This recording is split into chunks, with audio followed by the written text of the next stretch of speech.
ఓం వసుదేవసుతం దేవం కంసచాణూరమర్ధనం దేవకీ పరమానందం కృష్ణం వందే జగద్గురుం. ఓం శ్రీ రాధాకృష్ణాభ్యాం నమః.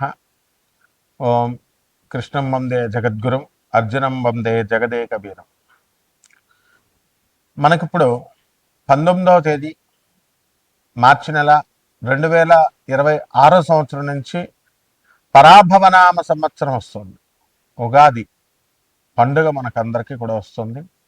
అందువలన మన ఛానల్ సబ్స్క్రైబర్స్కి, ఫాలోవర్స్కి, మన అభిమానులందరికీ కూడా, మన ఛానల్ అభిమానులు అందరికీ కూడా ఉగాది నూతన సంవత్సర శుభాకాంక్షలు. లేకపోతే మనకి ఈ సంవత్సరంలో ఉండేటటువంటి మేఘాధిపతి అయినటువంటి వాడు చంద్రుడు. కాబట్టి బ్రహ్మాండంగా వర్షాలు కురుస్తాయి. కాబట్టి రైతులందరూ కూడా మంచి మంచి పంటలను సెలెక్ట్ చేసుకోవాలి. కమర్షియల్ ప్రాజెక్ట్స్ని వీళ్ళు ఏరుకోవాలి. ఎంతసేపు ఎప్పుడు వేసిన వరే వేసుకుంటూ కూర్చుంటే కమర్షియల్ క్రాప్స్ వేయమని చెప్పి అగ్రికల్చర్ సైంటిస్టులు, అగ్రికల్చరల్ యూనివర్సిటీలు, విద్యార్థులు చెప్తున్నారు. మరి అవి వేసుకుంటూ భూమి సారవంతంగా ఉండడం కోసం రైతులు వ్యూహాలు, ప్రణాళికలు మార్చాలి. చెరుకు, కందులు ఇవన్నీ పాత క్రాప్స్ అయినప్పటికీ కూడా ఎక్స్పోర్ట్స్, ఇంపోర్ట్స్ మీద దృష్టి పెట్టి మరి డ్రై ఫ్రూట్స్, మరి అలాగే ఈ చెర్రీ ఫ్రూట్స్ ఇలాంటివి ఏవైతే ఖర్జూరాలు ఏవైతే మరి విదేశాలకి ఎక్స్పోర్ట్ చేస్తే మంచి మనకి ఫలితాలు వస్తాయో అప్పట్లో మనకి పామాయిల్ బ్రహ్మాండంగా వేస్తాం. ఈ రకంగా ఈ సంవత్సరం మనకి మెట్ట పొలాలు కూడా బ్రహ్మాండంగా ఉంటాయి. ఆహార ధాన్యాలు, ధాన్యాధిపతి అయినటువంటి వాడు మనకి చక్కగా బుధుడయ్యాడు. కాబట్టి తెలుపు రంగు పంటలు బ్రహ్మాండంగా పండుతాయి, పెసలు బ్రహ్మాండంగా పండుతాయి, అపరాలు, ధాన్యాలు అంటే కందులు ఇలాంటివన్నీ కూడా బ్రహ్మాండంగా పండుతాయి. ఇకపోతే సస్యాధిపతి అయినటువంటి వాడు శుక్రుడు అయ్యాడు. కాబట్టి మనకి మెట్ట పంటలు బ్రహ్మాండంగా ఉంటాయి. కందులు, చెరుకు, తర్వాత బెండకాయలు, వంకాయలు ఇలాంటివి నీరు తక్కువగా అవసరమయ్యేటటువంటివి. కానీ మనకి ఈ సంవత్సరం బ్రహ్మాండమైనటువంటి వర్షాలు కురుస్తాయి. ఇకపోతే రాజు మనకి గురుడు అయి ఉన్నాడు. అందువలన మనకి శాంతి, ప్రతి కుటుంబంలో కూడా ఒక శాంతి ఉంటుంది, ప్రతి ఇంటిలో శాంతి ఉంటుంది, దేశంలో శాంతి ఉంటుంది. మరి మీరు అడగొచ్చు, ఇరాన్ వార్ జరుగుతుంది కండి ఇజ్రాయెల్తోనూ అమెరికాతోనూ అంటే అవన్నీ కూడా అయిపోతాయి. మీకు ఈ లోపల గ్యాస్ ధరలు బాగా పెరిగిపోతాయి, బంగారం ధరలు బాగా పెరిగిపోయినాయి అని చెప్పేసి మీరందరూ కొనుక్కోవడం జరిగింది. మరి అవన్నీ కూడా బంగారం ధరలు తగ్గుతాయి అని మనం చెప్పాం. సంవత్సరం వచ్చేసరికి లేదండి 5 లక్షల వరకు వెళ్ళిపోతాయని చెప్పేసి అందరినీ కూడా రెచ్చగొట్టారు. మరి గురుడు వక్రించి మళ్ళీ సవ్యదశలోకి వచ్చాడు. ఈ లోపల పరాభవనామ సంవత్సరం వచ్చింది. బంగారం ఒక 2 లక్షల కంటే కూడా వెళ్ళడానికి 2 సంవత్సరాలు పడుతుంది, 2027 వరకు కూడా. ఇకపోతే మంత్రి కుజుడై ఉన్నాడు. కాబట్టి ఎంతసేపు కూడా దూకుడు స్వభావంతో మంత్రి సలహాలు ఇస్తూ ఉంటాడు. అంటే మీ భార్య కూడా మనకి గొడవలు అంటే చిన్న గొడవని కొంచెం పెద్దగా చెప్పడం. ఇప్పుడు పక్కింటి వాళ్ళు రేడియో మీరు స్విచ్ ఆన్ చేశారు, మీరు రేడియో పెట్టుకున్నారు, వాడు గురుగురు గురుగురు అని ఉంటుంది. వాడు ఆ కాలంలో రేడియో, ఇప్పుడు టీవీ అనుకున్నాం. ఆ సౌండ్ వచ్చినప్పటికీ మీకు వాడు గొనుగుతూ ఉంటాడు మీ మీద అసూయ, ఈర్ష్యలతో.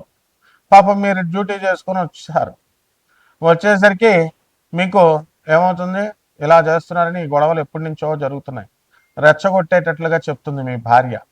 దాంతో ఈయన గొడవకి పక్కగా వెళ్తాడు. వాడు రెడీగా సుత్తి పెట్టుకొని రోగల బండ పెట్టుకుంటాడు. మీరు వెళ్ళగానే తల బద్దలు కొట్టేస్తాడు. కేసు జరుగుతుంది. చుట్టుపక్కల ఉన్నటువంటి వాళ్ళంతా కూడా మీ భర్త కొలీగ్స్, వీళ్ళందరూ కూడా మీ కొలీగ్స్ అందరూ కూడా సాక్ష్యాలు చెప్తారు. కానీ కోర్టులో ఆనరబుల్ జడ్జి ఏం చెప్తాడు, ఎందుకయ్యా మీకు ఉద్యోగాలు పోతాయి అనవసరంగా అవుతుంది, పాపం జాలిపడంటే మీకు వచ్చినటువంటి మీ ఫ్రెండ్సే ద్రోహం చేసి మీకు ఉద్యోగం పోతుంది అతంది అని చెప్పేసి సాక్ష్యాలు తారుమారు చేస్తారు, కేసు నిర్వీర్యం చేస్తారు. మీరు 4 సంవత్సరాలు లాయర్లు మేపి గొడవలు పెట్టుకొని ఇవన్నీ కూడా బ్రెయిన్ ఉపయోగించకుండా చేసినటువంటి కారణాల వల్ల జరుగుతాయి. కాబట్టి ఇవి ప్రతి కుటుంబంలో కూడా ఈ సంవత్సరం పరాభవన సంవత్సరంలో జరుగుతుంది. పరాభవం అంటేనే అపజయం. ఈ సంవత్సరంలో అందరికీ కూడా ఎప్పుడు కూడా సూపర్ సక్సెస్లు వస్తాయని ఆశించొద్దు. వృత్తిలో వెన్నుపోటులు, అనైతికమైనటువంటి కార్యక్రమాలు ఇవన్నీ కూడా జరిగిపోతాయి. ప్రతి మనిషి కూడా మరి కపట స్వభావంతో ప్రవర్తించడం, ఈ రకంగా మీరుకి ప్రాభావనామ సంవత్సరంలో 12 రాసుల వారు కూడా ముందుకు వెళ్తూ ఉంటారు. ఆ తర్వాత సేనాధిపతి చంద్రుడు యుద్ధం చేయవా మొగుడా అని చంద్రుడిని పంపితే వెళ్ళి ఆర్బిట్రేషన్ చేసి, నెగోషియేషన్స్ చేసి, ఆ తర్వాత మధ్యవర్తిత్వం చేసి మరి యుద్ధాలు కలగకుండా చేస్తాడు. దేశంలోనే కాదు, ఇంటిలో కూడా, మీరు ఇళ్లలో కూడా మరి శాంతి అనేటటువంటిది కొంతవరకు వస్తుంది. మరి భార్యాభర్తల మధ్య గొడవలు, 10 మందిని మీరు కొత్తగా పెళ్లి చేసుకొని ఆర్భాటంగా పెళ్లిళ్ళు చేస్తున్నారు, అత్యధికమైనటువంటి కట్నాలు ఇస్తున్నారు. కట్నాలు ఇవ్వడం నేరం, తీసుకోవడం నేరం అని చెప్పి చట్టం చెప్తున్నా సరే అదే పోలీస్ ఆఫీసర్లు, అదే ఆనరబుల్ జడ్జెస్, అదే లాయర్లకు కూడా తప్పడం లేదు ఈ యొక్క కట్నాలు ఇవ్వడం, కట్నాలు తీసుకోవడం. మరి చట్టాన్ని ఇంప్లిమెంట్ చేసే వాళ్ళే ఏం చేయలేకపోతున్నప్పుడు సామాన్య మానవుడు ఆర్భాటంగా కళ్యాణ మండపాలు 15 లక్షలు తీసుకోవడం, తర్వాత 52 వంటకాలంటూ బిల్డప్లు ఇస్తూ పక్కింటి వాడు పెట్టాడు మేము కూడా పెట్టాలి అని చెప్పి బిల్డప్ల కోసం వెళ్ళి అప్పుల పాలైపోతారు. మరి ఆ కాపురాలైనా నిలబడుతున్నాయంటే 10 మందిలో 8 కాపురాలు గొడవలతో కొట్టుకు చచ్చిపోతున్నారు. విడాకులకి, డైవర్స్లకి, కోర్టులకి వెళుతున్నారు. పోనీ ఆ కోర్టులో ఏమైనా వెంటనే మనకి ఏమైనా జడ్జిమెంట్స్ వస్తాయా అంటే మనకి అవి జడ్జిమెంట్స్ రావు, బెంచ్ మీదకే రావు. హైకోర్టులో వేసుకున్న కేసులు ఎన్నో సంవత్సరాలు పెండింగ్లో ఉన్నాయి. ఒక పక్క జనాభాతో పెరుగుదలతో కాంపిటీషన్ ఎక్కువైపోయి విద్యార్థులకి, యువతకి ఉద్యోగాలు లేవంటే మన గౌరవనీయులైనటువంటి చంద్రబాబు నాయుడు గారు మరి ఇంకా కనండి పిల్లల్ని, మేము 3వ కంటాము, మీరు కంటే కనుక ఖచ్చితంగా మేము 25,000 రూపాయలు ఇస్తాము, అలాగే జనాభా ఉండాలి అని చెప్పడం ఆయన మంచి ఉద్దేశంతో చెప్పినప్పటికీ కూడా ఇక్కడ నిరుద్యోగుల కాంపిటీషన్ అనేటటువంటిది విపరీతంగా పెరిగిపోతుంది. కాబట్టి దీనికి ప్రత్యామ్నాయ మార్గం మనం ఏం చేయాలి అంటే కాంపిటీషన్లో మనం నిలబడాలి, అడ్వాన్స్మెంట్ అవ్వాలి. అడ్వాన్స్మెంట్ ప్రతి విషయంలో కూడా కావాలి.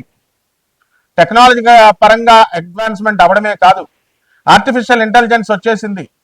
మరి ఈ ఆర్టిఫిషియల్ ఇంటెలిజెన్స్తో మనం అందరం కూడా సాఫ్ట్వేర్ ఇంజనీర్లు అందరినీ కూడా పనితీరు బాగాలేదు, పనితీరు టాస్క్ ఇచ్చినటువంటిది మీరు సరిగ్గా చేయలేకపోతున్నారు అనేటటువంటి కేవలం ఆ ఒక్క కారణాన్ని చెప్పే దమ్ము, ధైర్యం మేనేజ్మెంట్కి లేకుండా లే ఆఫ్లు, మాకు ప్రాజెక్ట్స్ లేవని చెప్పేసి మిమ్మల్ని పక్కకు తప్పించడం ఇలాంటివి జరుగుతాయి. ఇవన్నిటికీ కూడా ఆర్టిఫిషియల్ ఇంటెలిజెన్స్ బ్లేమ్ చేయకుండా మరి మనం ఏం చేయాలి అంటే మనం అడ్వాన్స్మెంట్ అవ్వాలి. కేవలం టెక్నాలజీలోనే కాకుండా మరి ఎప్పుడో నీల్స్ ఆర్మ్స్ట్రాంగ్ చంద్రమండలంలోకి వెళ్ళాడని మనం ఏదో గొప్పగా రష్యా వాళ్ళు పంపించారని అది గొప్పగా చెప్పుకునేటటువంటి వాళ్ళం. ఇప్పుడు అది కాకుండా మనం చక్కగా భారతదేశమే చంద్రయానానికి వెళ్ళింది. మన ఇండియన్ బ్రీడ్ అయినటువంటి సునీత విలియమ్స్, కల్పనా చావ్లా వీళ్ళంతా కూడా చంద్రుని అవలేలగా వెళ్ళి రావడం జరిగింది. మంగళయానికి వెళ్ళాము. మరి 2028లో మనం శుక్రయానికి వెళుతున్నాం. అందువలన మన భారతదేశం అయినటువంటి ఇస్రోయే ఇప్పుడు మూలంగా తీసుకుని మనం పిపిపి, ప్రైవేట్ పబ్లిక్ పార్ట్నర్షిప్ లాగా మనము నాసాకే, అమెరికా వాళ్ళకే మనం పార్ట్నర్షిప్ ఇప్పుడు ఇస్తున్నాం. రష్యాకి, అమెరికాకి, మెయిన్గా నాసాకి. అంత అడ్వాన్స్మెంట్ అయినటువంటి భారతదేశము ప్రపంచ కప్పులను కొట్టుకుంటూ వెళ్ళిపోయాం. మనం క్రీడా రంగంలో ఎవరికైనా సరే దమ్ముంటే రండి, మరి క్రికెట్లో మమ్మల్ని ఓడించండి అని ఇంకా 3 టీమ్స్, ఇండియన్ టీమ్స్ అవకాశాలు లేక ఎదుర్కొంటా ఉన్నారు, ఎదురు చూపులు చూస్తూ. ఈ విధంగా క్రీడా రంగంలో ఈ సంవత్సరం మనం ఏ కప్ అయినా సరే మనమే కొట్టుకుంటాం. అడ్వాన్స్మెంట్ అనేటటువంటిది మనకే జరుగుతుంది. మన కాపురాల్లో కూడా అడ్వాన్స్మెంట్ రావాలి. మీరెప్పుడో తాతల కాలంలో అత్తగారిని గౌరవించాలా, మామగారిని గౌరవించాలా, కోడలు మందు తాగకూడదు, సిగరెట్లు తాగకూడదు, కనీసం అత్తగారులకు బట్టలు పెట్టాలా, అత్తగారిని గౌరవించట్లేదు. ఇవన్నీ కూడా పాతతరం ఆలోచనలు మారిపోయి మరి మా గోపాలరెడ్డి చెప్పినట్టుగా చక్కగా అడ్వాన్స్మెంట్ అనేటటువంటిది రావాలి. సహృదయంతో ఇప్పుడు ఉన్నటువంటి వాళ్ళందరూ కూడా యువత ఇప్పుడు జనరేషన్కి తగ్గట్టుగా వాళ్ళ భార్యల యొక్క అభిరుచులను చూసుకుంటూ వాళ్ళ కుటుంబాల నేపథ్యంలో మీరందరూ equal rights, mutual confidence, mutual understanding, mutual కాన్ఫిడెన్స్తో, మ్యూచువల్ రెస్పెక్ట్తో ముందుకు వెళ్ళినప్పుడు ఎందుకు వస్తాయి ఇవన్నీ కూడా? ఇది ఆర్బిట్రేషన్, చంద్రుడు చేసేటటువంటి ఆర్బిట్రేషన్. సో ఆ విధంగా ఈ యొక్క మేము లేదండి, మేము ఛాందసబద్ధంగానే ఉంటాం, మేము పాత పద్ధతులతోనే ఉంటామంటే కోర్టుల చుట్టూ తిరగ తప్పదు, పోలీస్ స్టేషన్ చుట్టూ తప్పదు. అరే పోలీసు వాళ్ళే చెప్తున్నారు మీకు, ఐపీఎస్ ఆఫీసర్లు, ఎందుకురా మీకు ఎన్ఆర్ఐలు హాయిగా ఇక్కడ ఇండియాలో ఉన్న వాళ్ళని చేసుకోండి, ఎందుకు అక్కడికి ఆ దేశాలకు వెళ్ళి అక్కడ అనవసరంగా మోసపోవడం అంటే మాకు ఫారిన్ వెళ్ళిన వాళ్ళు ఇంకా తిరిగి రారు. ఇక్కడ తల్లిదండ్రులు మీకు హార్ట్ అటాక్లు వచ్చినా మీరు కూడా మా పిల్లలు అమెరికాలో ఉండాలి, అందుకే కరెక్ట్ అయినటువంటి మొగుడు మీకు ట్రంప్. అక్కడ ఆయన తన యొక్క స్వలాభాల కోసం యుద్ధం చేస్తాడు ఇరాన్ కోసం. మరి రేపు రాబోయేటటువంటి 2028వ సంవత్సరంలో అతనికి సెకండ్ అసెస్మెంట్ లో మరి సెకండ్ స్టేజ్ లో ఆయన కనుక యుద్ధం చేయకపోతే ఆయనకి సర్వైవల్ లేదు. ఈ విధంగా మన యొక్క మనకి గురు మార్పు ఏమవుతుంది, కర్కాటక రాశిలోకి 2 జూన్ 2026 సంవత్సరం నుంచి మనకి కర్కాటక రాశి ప్రవేశం చేస్తున్నాడు. అందరికీ కూడా మేధస్సు పెరుగుతుంది. ఆ విధంగా ఈ యొక్క శని సంపూర్ణంగా మీనరాశిలోనే వక్రించి ఉండడము, ఈ విధంగా మీనరాశిలో ఉంటాడు. ఆ విధంగా ఈ యొక్క శని కూడా మనకి మీనరాశిలో మనము ఏం చేస్తాడండి, ఎంటైర్ ఇయర్ అంతా కూడా ఉన్నాయి వక్రించి 27 జూలై 2026 సంవత్సరం నుంచి 11 డిసెంబర్ 2026 సంవత్సరం వరకు కూడా శని వక్రించి మీనరాశిలోనే ఉండడం అనేటటువంటిది జరుగుతుంది. ఈ విధంగా కుజుడు మీనరాశి ప్రవేశం 2 ఏప్రిల్ 2026 సంవత్సరంలో జరుగుతుంది. మరి యొక్క రాహు కేతువులు కూడా మనకి 5 డిసెంబర్ 2026 సంవత్సరం నుంచి కుంభరాశి నుంచి రాహు మరి మకర రాశిలోకి, కేతువు సింహరాశి నుంచి మనకి ఈ యొక్క కర్కాటక రాశిలోకి ప్రవేశించడం ద్వారా 12 రాశుల వారికి అందరికీ కూడా ఈ ఉగాది ఏ రాశుల వారికి మంచి చేస్తుంది, ఏ రాశుల వారికి హాని చేస్తుంది, ఏ రాశుల వారికి యావరేజ్ గా ఉంటుందో మనము సశాస్త్రీయంగా, వైదికంగా, సహేతుకంగా, రేషనల్ గా, లాజికల్ కన్సిస్టెన్సీతో, సైంటిఫిక్ అప్రోచ్ తో అండ్ ఈ యొక్క రేషనల్ అప్రోచ్ తో మనం చూద్దాం ఈ వీడియోలో. మేషరాశి వారికి ఎన్నటి శని జరుగుతోంది.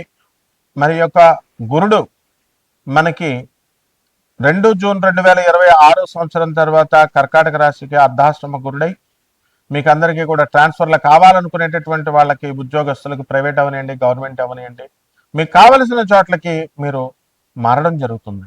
ఇల్లు కూడా మారడం జరుగుతుంది. ఏలినాటి శని జరుగుతుందండి అంటే మనకి పనులన్నీ కూడా ఆలస్యంగా అవడం, మనస్సు నిర్వీర్యంగా, నిరాశగా ఉండడం, ఇలాంటివన్నీ కూడా జరుగుతాయి. అదేవిధంగా ఈ యొక్క కేతువు మనకి పంచమ స్థితిగతుడై సంతాన విషయంలో అనేక రకాలుగా అందరూ కూడా బాధపడుతూ ఉంటారు మేషరాశి వాళ్ళు. మరి అటువంటి వాళ్ళకి అందరికీ కూడా 5 డిసెంబర్ 2026 సంవత్సరం తర్వాత చక్కగా మనకి కర్కాటక రాశిలోకి గురుకేతువులతో వచ్చి విదేశీ యానాల్ని, విదేశీ యాత్రల్ని మీకు అవకాశాలను కల్పిస్తూ ఉంటాడు. ఇదా అదనుగా తీసుకొని జ్యోతిష్కులందరూ కూడా గురుడు కేతువు ఇద్దరు కలిశారు, మరి పితృదోషాలు వచ్చినాయి, అందువల్ల గోకర్ణం వెళ్ళండి, పిండాలు పెట్టండి, లేకపోతే ఈ యొక్క నాసిక త్రయంబకేశ్వరం వెళ్ళండి, పిండాలు పెట్టండి, ఇట్లా మనకి రకరకాల ఆప్షన్స్ ఇస్తూ ఉంటారు. మీరు కూడా వాళ్ళ ట్రాప్లో పడుతూ ఉంటారు. ఇది కాదు మీరు చేయాల్సింది. బ్రతికున్నటువంటి మీ ఇంట్లో, మీ వంశంలో ఉన్నటువంటి ముసలి వాళ్ళకి తిండి పెట్టండి ఫస్ట్. అదే చేయడం వల్ల పుత్ర దోషాలు పోతాయి. బ్రతికుండగా తిండి పెట్టకుండా చనిపోయిన తర్వాత ఏ శాస్త్రం చెప్తుందయా? ఏ శాస్త్రం చెప్తోంది? త్రయంబకేశ్వరం వెళ్తే పిండాలు పెట్టేస్తే పితృదోషాలు పోతాయా? గోకర్ణంలో కన్నడ పూజారులే చేయాలా? What happen to the Telugu pundits and all? Nobody is questioning and all the educated fellows also simply blind గా వాళ్ళు వెళ్ళడం, పెట్టేసి వచ్చేయడం. పిండాలు పెడితే ఏమైతే? Is it the fair part on your behaviour? ఇదేనా మీకు స్కూల్ టీచర్లు 21 సంవత్సరాలు నేర్పింది? కాబట్టి ఇంట్లో ఉన్నటువంటి ముసలాళ్ళందరికీ కూడా మీరు చక్కగా తిండి తిప్పలు పెట్టండి చక్కగా. ఆ తర్వాత రైతులు బ్రహ్మాండమైనటువంటి పంటలు మీరు పండిస్తారు. డిసెంబర్ తర్వాత మీ వృత్తుల్లో ఒత్తిడి వస్తుంది. చేసేటటువంటి ఉద్యోగాల దగ్గర ఉన్నటువంటి బాసుల దగ్గర మీ యొక్క వర్క్ విషయంలో లాయల్గా ఉండండి. ఎందుకు రాదు మీకు ప్రమోషన్స్? ఇది చెప్పాల్సినటువంటి విధానం. తర్వాత విద్యార్థులు పుస్తకాలు ఏంట్రా అంటే వాట్సాప్ ఎందుకు మీకు?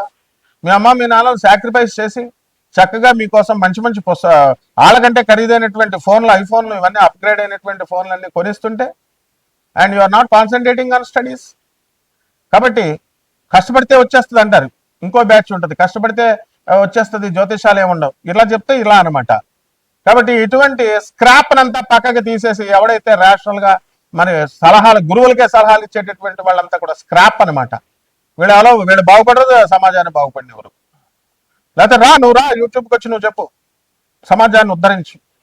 ఈ విధంగా ఈ యొక్క మేషరాశి వారందరూ కూడా విదేశాలకు వెళ్తారు. ఆ తర్వాత విదేశీ విద్యార్థులు అక్కడ మాకు ఉద్యోగాలు రావట్లేదండి అనేటటువంటి వాళ్ళందరూ కూడా మీకు చక్కగా ఉద్యోగాలు రావడం అనేటటువంటివి జరుగుతాయి. చిన్న చితక వ్యాపారాల నుంచి అన్ని రకాల వ్యాపారాలు వాళ్ళు కూడా వృద్ధి చెందడానికి అవకాశం ఉంటుంది. అదేవిధంగా రాజ్యస్థితిగతుడైనటువంటి రాహుగ్రహ ప్రభావం వలన మరి చక్కగా మీరంతా కూడా వృత్తిలో ఎంతో కమిట్మెంట్తో చేస్తారు. మౌలి చూడండి, చంద్రమౌళి కమిట్మెంట్ అసలు గదే కదలడు. Only editing editing editing editing editing is my life, work is worship. Swami Vivekananda సూత్రాలను పాటిస్తున్నాడు. ఆ విధంగా ప్రతి ఒక్కళ్ళు చేస్తే ఎందుకు రాదు? సో వివాహాలు కావట్లేదండి, వివాహాలు ఏం చేస్తారా మీరు? లివింగ్ ఇన్ రిలేషన్స్ మీరే పెట్టుకుంటారు. తర్వాత వివాహాలు అవసరం లేదండి అంటారు. అండ్ ఆఫ్టర్ మ్యారేజ్ పోనీ పెళ్లి ఖర్చు చేసి పెద్దలు చేస్తే డైవర్సులకు వెళ్ళిపోతారు. అండ్ ఈ విధంగా ఈ మేషరాశి వారు ఉంటారు. అందువలన పరిహారాలు ఏమిటంటే మేషరాశి వారందరికీ కూడా ఏలినాటి శని జరుగుతుంది కాబట్టి శనీశ్వరుని ధ్యానించుకోవాలా, శని స్తోత్రాలు చదవాలా, శనికి కిలోంపావు నల్ల నువ్వులు నల్లని వస్త్రాలను పేద బ్రాహ్మణులకి శనివారం నాడు ఉదయం 8 గంటలకు దానం చేసుకోవాలా. రావి చెట్టుని చుట్టూ ప్రదక్షిణాలు చేసుకుంటూ చక్కగా మీరు ఓం శనేశ్వరాయ నమః అంటూ చేసుకోవాలి. అలాగే పేదవారికి మరి ఈ యొక్క సాధువులకి, అనాథలకి, వికలాంగులకి మీరు దయ చూపిస్తూ మీరు సేవలు చేసుకుంటూ ధన సహాయాలు చేసుకున్నట్లయితే ఇంతకు మించినటువంటి పరిహారం ఉండదు.